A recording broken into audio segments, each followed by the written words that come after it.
Welcome to Training Mode Tuesdays, West Coast edition. I almost said East Coast because I wasn't thinking straight. But so it's me and Squid. Yep.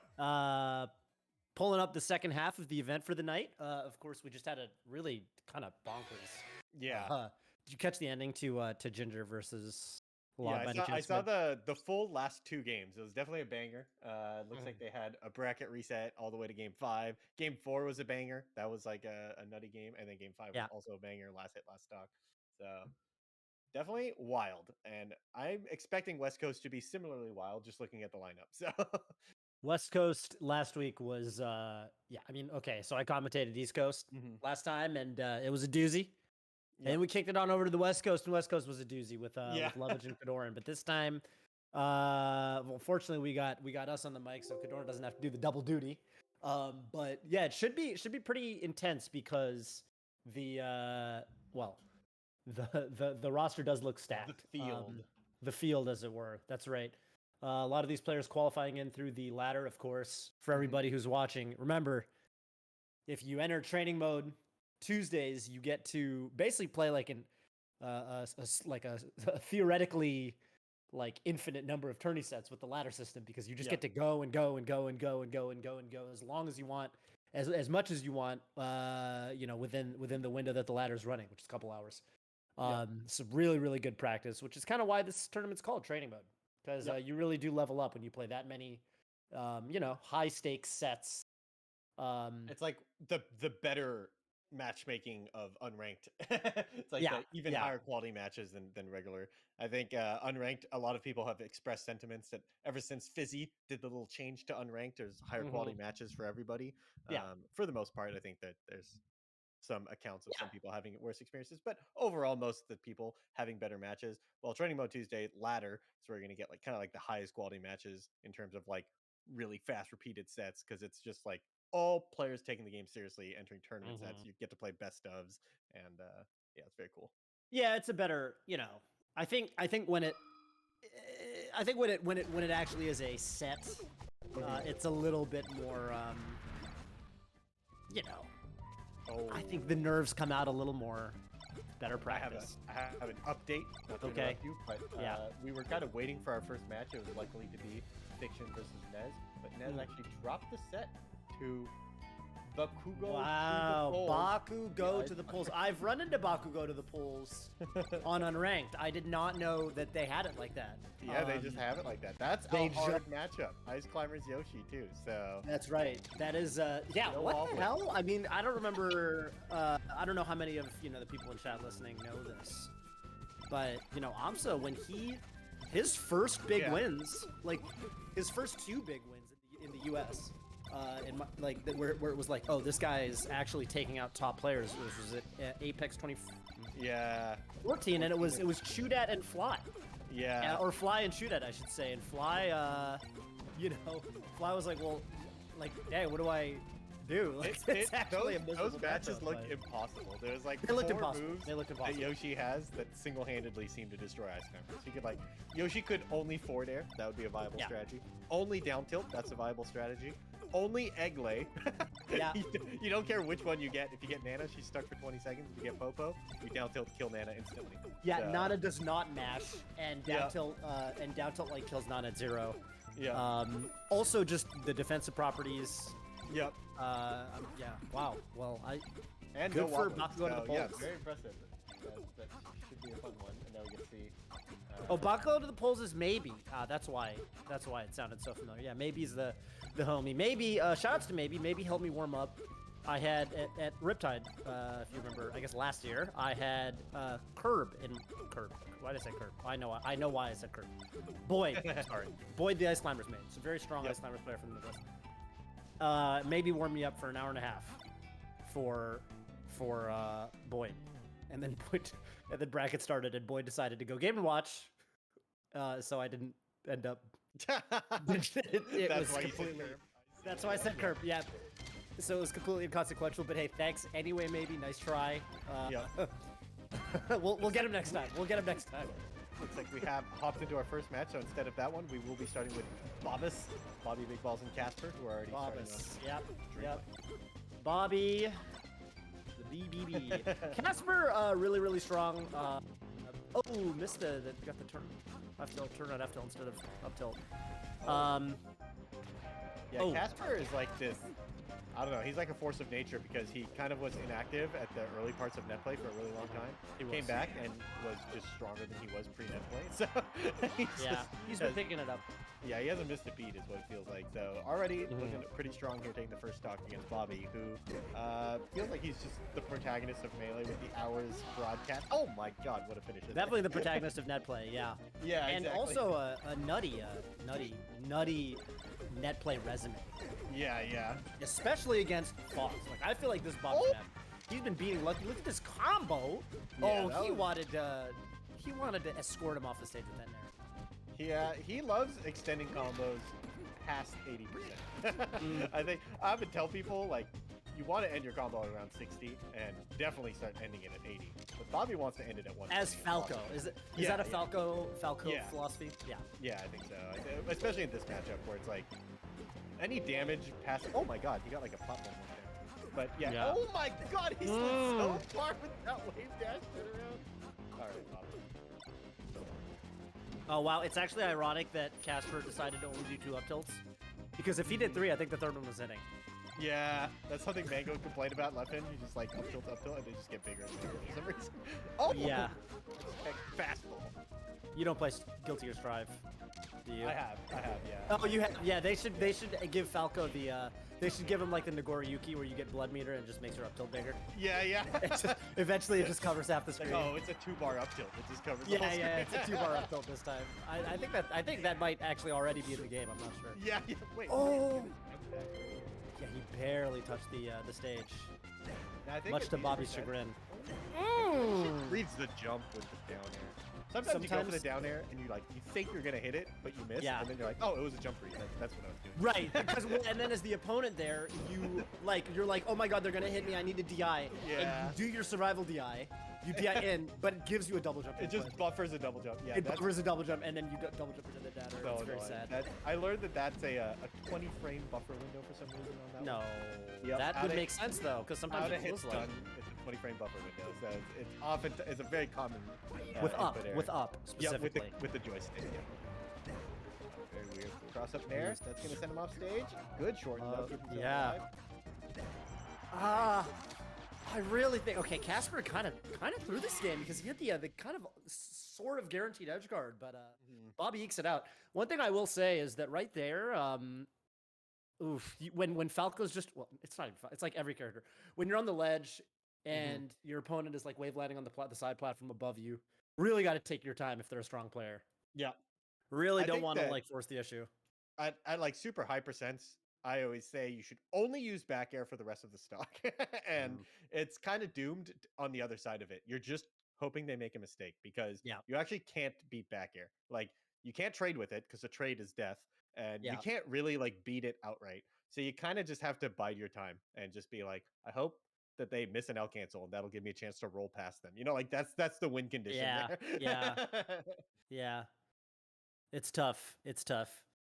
And really close first game, though. I mean, I think Casper definitely can do it. I think, he's a big fan of the stage. Are we already in best of 5 territory? I think, yeah. So we're in winners quarterfinals, so we're already in best of 5. Casper just a little bit not there on the. Oh, look at Casper with the back airs. Auto cancel, full hop back airs. Yeah. My favorite thing about Casper on this stage is it always felt like he wasn't the best chain grabber, but he killed off a grab anyways. which you totally can. Yeah. Casper's really good at tech chasing, so he would often just like chain grab into either an air or an up smash, and then almost never miss the tech chase, and that'll get you there too. But it's a good flow chart for sure. If you can tech chase, then sometimes you can remove some of the subtlety, and that was a nice catch on the side B there from Bobby. Yep. Okay. I think taking the first stock is huge. Percent doesn't matter. Apparently taking the first stock doesn't matter as well, as Bobby was supposed to answer back. But it gives you a chance to snowball, right? Even if you're at 130, you're like, one grab is still going to do a full stock worth of damage. So. That's right. It's a very, with this stage, oh my God. They're both addicted to the late nair right now. Yeah, They're both feeling it. They're both feeling it. I think the future is to, instead of doing that late nair, you do like reverse forward airs. Or you do like the rising soft nairs. Those are harder to react to because that soft nair where you like do it above their head and fall on them is like technically just reactable. You can just DI out upon seeing it. Oh, nice finish though. Oh, he goes way down there. That was really good actually. Dang, I like that. Yeah, that worked out. That worked out. Oh, what? That was a very nice wave dash up tilt. You know, Pipsqueak made a video about how to up tilt as Fox. Stop doing the predictable up tilts. And I was like, okay, what's this going to be about? And basically the takeaway was instead of spamming up tilt in place, wave dash in a direction and then up tilt. And I was like, oh. And then I started doing it. I was like, oh yeah, this is really good. Look at that, light nair again. Yeah, and that time it was DI'd out properly, right? So, and I think that like anytime past 80%, you got to give me a really good reason why your combo finisher is better than just strong back air, you know? At 110%, your attempts to be tricky, it's hard to beat strong back air, even DI'd correctly, you know? Yeah, right. Well, you're always at least going to get the edge guard setup, right? Exactly, so, yeah. But okay, I think Bobby's the kind of guy that, you know, he's not interested in those sorts of arguments. Exactly. Casper, a little... Ooh, very good, like, slightish DI, I think. Makes it ambiguous whether you're not supposed super to slight. Yeah. Right. Oh, what a down tilt. Oh my god. Oh, again! I guess he tried to trip up his DI there. But I see, you know, kind of what you were thinking, and he does get the roll, which was really nice. But, you know, kind of what you were saying with the back air thing, I was like, dude, couldn't that have been an up smash? Like, I think it could have. But, okay, I mean, it's tournament, you know. It sometimes last stock, the nerves kind of kick in. It is what it is. Yeah, and I think, like, Bobby especially, but maybe Casper as well, they're the type of players when the nerves kick in, they just add swag to the end of their combos. And a lot of people, like, when they're nervous, they do the simple stuff and do back airs and stuff. But it's like, I'm nervous. I got to do the sickest shit of all time. Yeah, honestly, I'm kind of like that. I actually I feel like I can always do the complicated stuff that's high APM, but I'll drop the simple stuff if I'm really nervous. Yeah. So it looks a little silly sometimes. It's like, why is he going for that? But you just gotta trust the process. I've always been the opposite. I've always been the guy that just, like, 0 to death is just back air, read the jump back air, read the side B back air. And I'm like, nice. Probably a better way to live, honestly, less stressful. Yeah. But, you know, my whole theory is, you know, you just want to play the way you do in friendlies, right? Because I think something that makes you even more nervous is when you say to yourself, oh my god, it's tournament, I'm nervous. Oh my god, I gotta do the simple stuff because that's what I should be doing. But if you don't ever practice the simple stuff in friendlies, you're gonna mess it up. So, you know, you just gotta do what you know. Yeah, JC Shine to start that up, but doesn't get the edge guard. That side B. Casper. Yep. Jeez, Casper is piling on the damage here. Yeah. Oh, he tried to scoop him. Oh, and he pushes him off stage with the nair. Doesn't get the. I think he wanted to short in there. Orton, and grab the ledge. Pushes him off stage again. Casper, dude, ledge. Okay, he read ledge. Oh! No one expects. Yeah, no one expects the tomahawk like once a minute or like once a game where you just haven't done it, like the empty hop that you've just been going full max APM for like the last minute or two, and then you just like working one. Yeah, Casper, dude, he's coming alive this game. Yeah, Casper the first one to find that finish when you're both over 100, and it's like who's gonna find the strong aerial first. And Casper was the one to find it, and it's a big deal because he was already up a stock. So this is not a matchup that's Elite is super secure, but it is nice. It means that Casper can just play for straight hits over here. He doesn't have to play for the big opening. Even just finding 1 or 2 back airs, which he might not be able to do. And it looks like that will finish it. So just like that, his lead is gone. Yeah, that was a really brilliantly played stock from Bobby. Oh! But Casper's roll reads have been solid. Yep. Doesn't quite get the tech chases. He thought he was outspacing the get up attack, but gets clipped by it. So now we have an even game, 30% apiece. You know, rounded together. Yeah, rounded together. It's like the team's math. Yeah. Cross of Shine was a sick extension there. To the side B extension forward air. Pushes him off stage. The Shine Spike might reverse it off. Oh my god. And then I thought Casper was working in this crazy... Okay. Woo! Oh my god, this is... These combos, they have so much style added into it, but they're also practical. Until the very last bit, he could have suicide down it. Nope. in my mind, this was last stock. I was freaking out, dude. It had the vibe of a last stock Yeah. scenario, even if it wasn't. Down tilt? Oh, wow. He was just slightly spaced. Oh, shield drop shine. Shield drop shine really funny because, you know, Falco really likes it because you trim off that jump squat. Fox, you never really need to do it, I feel. But hey, more power to you if you do. Wow, look at Casper. Yeah, with Fox, it's like you already have a frame 4 out of shield option, so you don't need the frame 2. And it's like much worse than Falco's in terms of reward. Like Falco's exactly. Yeah. Pushes him off to the page. Exactly. Bobby with the slight lead. Oh! What a homie. He might have saved him. Yeah, that's right. He might have saved him. Oh, the dash gets JC Shine, pushes him off. Oh! Oh what? my god. Yo! Oh my god, Bobby's breaking his ankles. Oh my god, actually finds that extension there, comboing the rising nair into runoff down air. Bobby, big balls. That was such a fast finish. He went down a full stock and then just played like fire the last couple stocks there. That was really good. Jeez. Yeah, I don't know that that's a true combo. It feels like it's. I would feel be like surprised. I've never seen. Yeah, I mean with the right DI, you know. Yeah. You're I think he thinking- got an edge cancel as well, so like, you know, cut off some of the lag that you're factoring in normally with the math, and he can go even faster. Right. Yeah, just getting on that side platform definitely going to change the equation there. Very sick stuff. Pokemon as the counter pick here, which kind of makes sense given the. Oh my god, the dash back pivot up smash actually gets teched. Something Armada used to talk about a lot. These low percent up smashes are exploitable. Yeah, yeah. I think with Peach, it's really yeah, because you get wave shine. You get wave shine, and it's often quite obvious that they're gonna go for it. Yeah. Okay, Casper here. I think with Falco, it tends to be an option select when you do it, like almost an accidental. Your L cancel turns into the tech, and then you get a punish. Yeah. And you're like, oh, nice. I'll take it. Yeah, I think with both spaces, honestly, definitely happens like in the Ditto. Yep. So Bobby here. Moving around. Tricky platform movement. Casper's gonna get him. Just opts to back here, but gets the grab on the side B. What's the edge guard here? Chasing alive. Oh, but he actually gets hit by it. Shining on the inside, making sure to keep Casper out. He's gonna get 70% off of it into another tech chase, but the spooky stun is gonna allow Casper to back out of that. Bobby's pretty happy with the 94% he already got though. Yeah. Oh. Casper just a little bit. He actually started to miss some of his tech chases, maybe getting a little bit rattled. Yeah. Because I talked about his tech chases, very nervous about him. He clearly hurt you, yeah. Yeah. And also, tech chasing might be one of the things that is a slightly legitimate online John, because it's one of those things where one frame rollback could make a difference to your reaction time without you even noticing.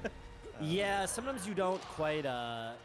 Sometimes it's harder to trust it for sure. Yeah, depending on what they're gonna, you know. I know that some of the top sheiks have talked about it a lot, where it's just, you know, someone like Face Roll Spark who made their entire careers off of being really good at tech chasing, and then it's like, well, sometimes it's a frame different online, and that's your whole punish game. Pretty much. Got to start up smashing. Yep. Right here. Yeah, I mean, Bobby playing with all the control. Yeah, He's just look like at this. Milking his lead over here, playing it right. Yeah. When you have the lead like this, you want to make Fox approach into your back airs. Really, back air is the broken move now. Fox is at high percent, but look at these combos. Once again, comboing to 130. He doesn't want to end his combos at 80. He wants more. Bobby took that fiction tweet about never wanting the game to end. He took that very seriously. Exactly. I love that tweet. Took that very seriously. Because he would rather downer you into the ground. Yep. Yeah, I think now it would be totally cool to only back air for the rest of the stock. He does eventually find one. There's and one. That's a huge lead now. Wow. What a find up there. So wow. funny. And So it killed at an absurdly early percent. Yeah. I mean, playing with fire around the invincible Angel Fox. Oh, gets the tech chase up smash. He loves tech chase. Oh. Yeah. I mean, it can be very, very... First of all, it feels good. Yeah. You get one. Yeah, and you know that it's you just got 20%. You're like, well, even if I don't get the next tech chase, I got a good bit already. And, you know, if Casper closes the edge guard out, this is once again a very doable game out of nowhere. I feel like Bobby said all the control for the last 3 minutes.